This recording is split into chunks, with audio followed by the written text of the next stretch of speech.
But the thing is this, that I've spent a lifetime on bypassing my feelings in the body, so it's very difficult. So it doesn't, nothing comes up. And I have this work situation. I'm from Denmark, and I live in Italy. So I've been working alone for like 20 years, and now I'm working in a kitchen with men. And there's this cook, and it's been quite difficult to enter this kitchen because he doesn't know how to communicate. So I understood from the very beginning that speaking or asking or trying to say that something wasn't right would be like an attack on him, and I don't know how to. I didn't know how to get around that. So my plan has been to just say yes and do everything that he asked me to do, and then after some time he would see that the work I do is fine, and then that was my plan, and it's gone very well. There's a very friendly tone now, but then the first problem kicked in, which is that he's touching. He just passed me and touch all the time, and I don't like that because I just don't like it.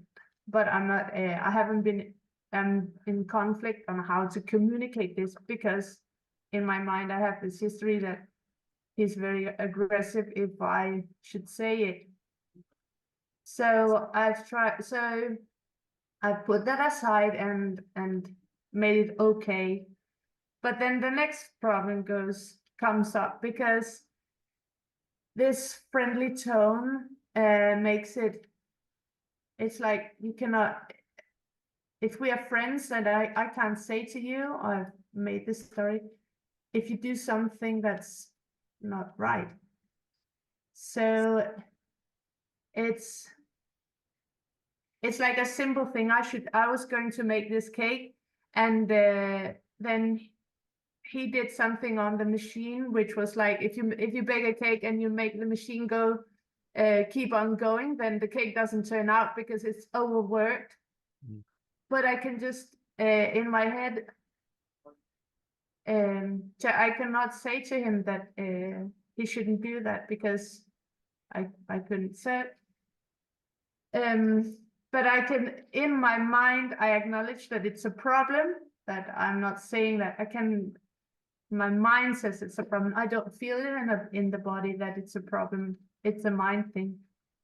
And then when we've been on this meeting tonight, I was trying to write down what the problem was in my head with the thoughts to come to a reaction. And I think I came to understand that the problem is that I don't stand up for myself.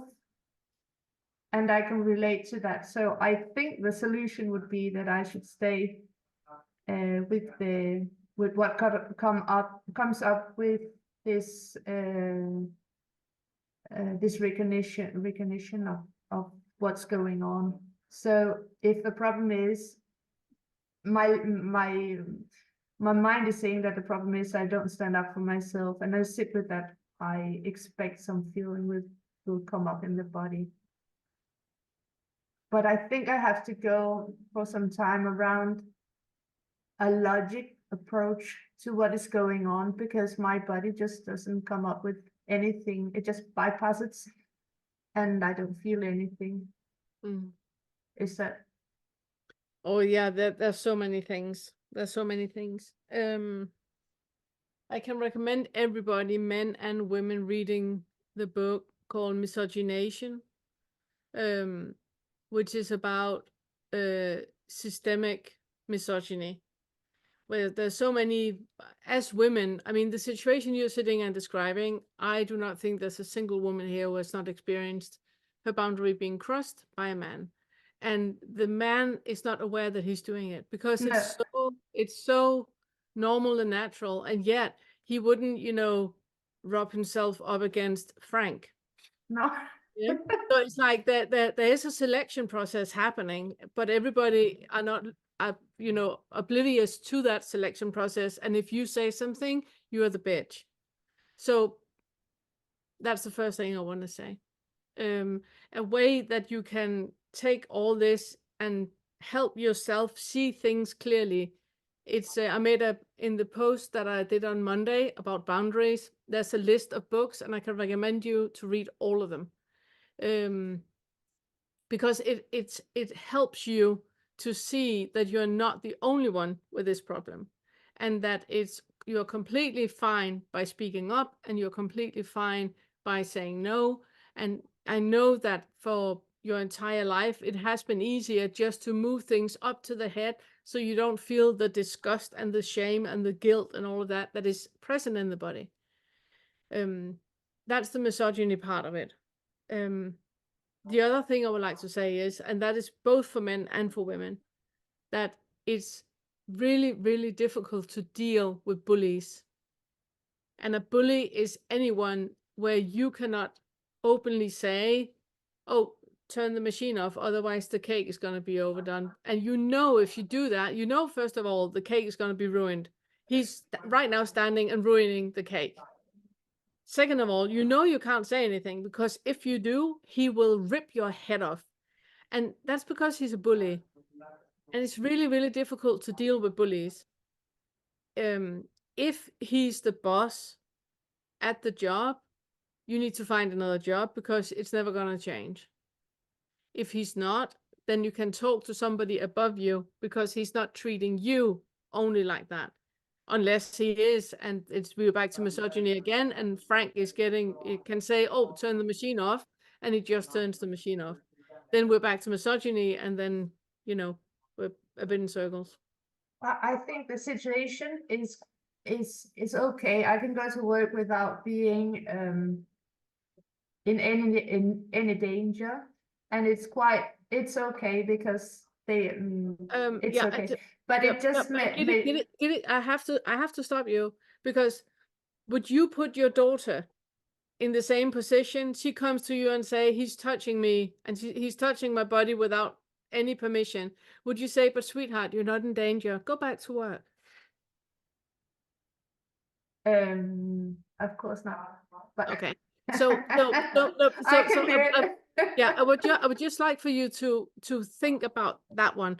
That why are you supposed to, you know, accept something if you wouldn't put your daughter in that position? If you wouldn't put your daughter in the position, you know there's something wrong. And that means that you have a body reaction. It's not a mind reaction, it's a body reaction. But right now you're putting a lid on it, because the consequences are too big to deal with. Because right now you're sitting and blaming the victim. You're talking about that he's crossing my boundaries, and I need to find a way to stand up for myself and all of that. You're putting everything on you. Yeah, you're putting everything on you. You know, he has boundary issues. He's a bully. Yeah. It's not on you. It's not on you. It's not your fault. You're not a magnet. It's not your fault. It's really weird, because I've never thought about it that way. I was just going on, what can I do in this situation? What is it showing me? How can I never thought about what you're saying now. If Frank is not going to work, concerned about being, you know, grappled, what do you call it? Groped. Grappled? Grappled. That is grappled. When the fingers do like that, you're grappled. Grope is like that. Grappled is like that. If Frank is not concerned about going to work and being groped, then it's, you know, it's because of your gender, and it's not okay. And it's not you who need to work on your boundaries. You do, but this thing about your job, it's not okay, and it's not something that you should just learn to get used to, because the body keeps the score. You might not be aware that your body knows, but your body reacted when I talked about your daughter in the same position, and your body reacted to that. So you might not be aware that your body is reacting, but I sat in USA and noticed how your body reacted in Italy. So it's loud. It is loud. You're just not listening. Mm.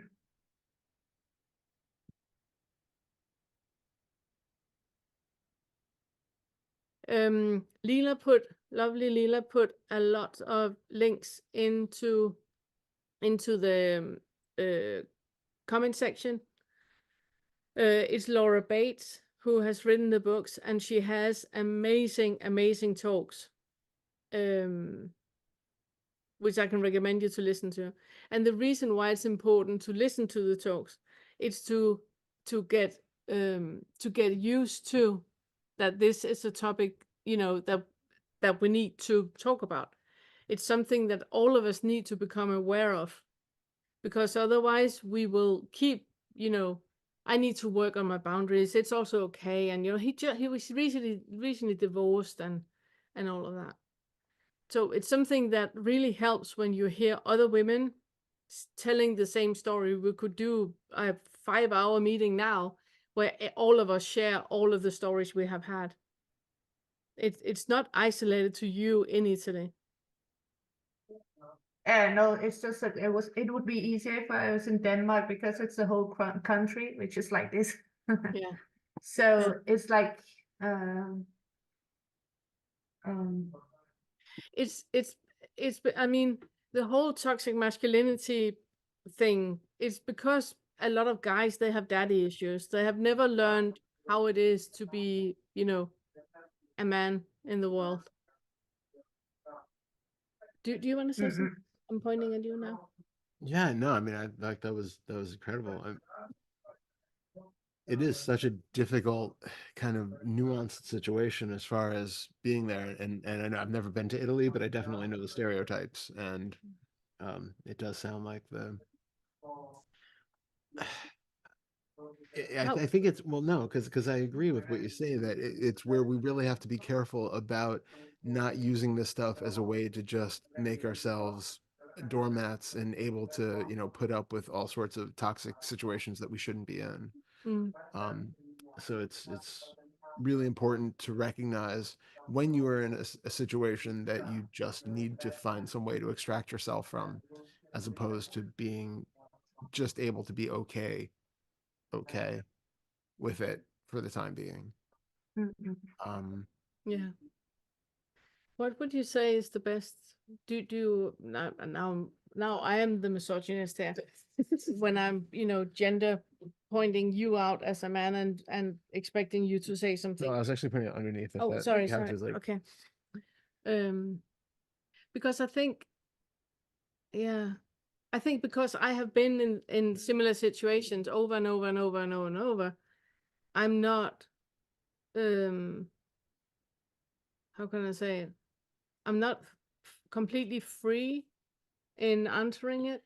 Yeah, I can tell how I have sorted the issues, but that's the thing. I mean, we do have major issues of the power dynamics. yeah. And I think, like when you said that, you know, he wouldn't brush up against Frank because, you know, but there are cases where it's actually, guys are so touchy-feely and handsy that he probably would, or maybe would even rub up against Frank, except he's worried about Frank punching him. And so there's like a power dynamic there that keeps things under control, where if he feels like he can get away with it with you, then he's going to do it to somebody else who he maybe doesn't feel like, you know.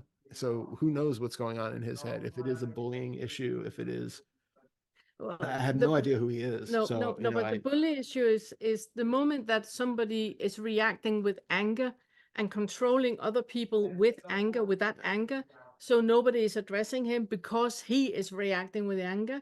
That's bullying. Yeah. But I have no idea what's going on in him that's causing any of this behavior. And so, you know, but that's not really relevant either. Well, I'm just thinking in how to deal with it. It all comes down to, you have a person who is unhealthy to be around at this point, because it's I would say, I obviously don't know about your position at work, but I would say if there's somebody there, I know Italy is not that big on HR, but if no, it's it's very difficult to get a job in Italy. Very, very, very difficult. And there's mostly fabrics, and I don't want to work in a fabric because I just can't. And so it's very difficult. And the owner knows the situation. Everybody knows the situation. So It does anything. Yeah. you can't do anything. But One of the situations where self-development really doesn't help. No. No, it really doesn't. Because you need it, yeah. well, I couldn't say anything to him because he would be answering with aggressivity. Yeah. Yeah. Yeah. I haven't got anything regarding awakening and non-duality and all of that. I haven't got anything to say because it's not the round to sort it out. No. No, It's about you being you're unsafe in your workplace, and you need support. You need somebody to help you out where you are. But in really my question was, this was the story, that this was where I work, and I didn't know how to sort out him touching me, and then the next thing came up where I realized that I can't say anything if he's doing something that he shouldn't be doing. So I've left the thing about him touching. It was to explain how the work situation was, Yeah. and talking about. But it's the same thing because he's a bully. Yeah. It's a toxic environment. It's like asking how my husband is a narcissist. He's completely gaslighting me. How can I be okay with that? Mhm. And you can't, because you're not supposed to. You're not supposed to. A toxic environment is a toxic environment. I'm drinking bleach. I'm really feeling very sick when drinking bleach. How can I feel better about drinking bleach? Well, I thought that I could just sit with acknowledge what he brought up in me, and no, because if we do, you are in a toxic situation. yeah, You're in a toxic situation. You're not supposed to be okay with it. You're supposed to protect yourself. yeah, You're supposed to remove yourself from the situation. Do not stand in the middle of the motorway. no, Do not drink bleach. You're supposed to put the seatbelt on. Take a bike ride with a helmet. You're supposed to do all these things. It's really weird because it's as if I've never acknowledged when I've put myself in situations like this. Yeah. Never thought of it of being someone else. I've always seen it as me being so. And that is second fetter, because that is victim talking. Right now you're blaming the victim. Yeah. You're in a toxic situation and you're blaming yourself for not dealing with the toxic situation. Yeah. What we're saying is that there's no dealing with it. Get away. Stop drinking bleach. Yeah. And I think the only thing I would say in this regard on the situation is just to do as much of the work as you can to be able to get really clear about your internal bodily sensations, so that you have absolute clarity that this is not where I'm supposed to be and something needs to happen, so that you're really clear. And then also what you also can work with what we're doing is working with the fear. If I am not putting up with sexual abuse, then I will be out of a job. So I better have to. That low self-worth, that blaming the victim, look into where that comes from, because you've been taught that from a very, very young age. Yeah. Not feeling into the body, that's very, very old. But we're not recommending you to do it in order to stay put in a toxic situation. It's about you getting that, and it's also why I suggest you to look up Laura Bates. Hear as many talks as you can, so you get that feeling of empowerment. Yeah. Because blaming the victim is not what we are recommending at all. Being a doormat, not where we want to go. No. No. Well, it's a good thing I said it anyway, because I have absolutely no feeling in the body, but I listen to what you say. I'm going to listen to it again Yeah. to recognize Yeah. what the situation is about. So thank Yeah. you. Yeah, and then it's the thing you said about it's so difficult to get job in Italy. There's only factory work. I don't want to work in a factory. That is an illusion. That's not true. There are Mm. work in Italy where you're not groped. You know, they do exist. Mm. You know, but you have created a scenario where they don't exist, and you have to stick up with this, and that is second fetter. That's Yeah. that's from the toxic starting point. That is old. And Yeah. that you can work with, but it's not to work with it to put up with groping and bullying and toxic behavior. No. No. Got it. Beautiful. Thank you. Thank you for raising and not raising your hands. Yeah. Thank you for having the courage to actually speak in public. Yeah. So, I'm very proud of myself. you should Yeah, be. you should be. You should be. On behalf of all women that are listening to this, thank you so much. And men. And And men. Yeah. Thank you. Thank you.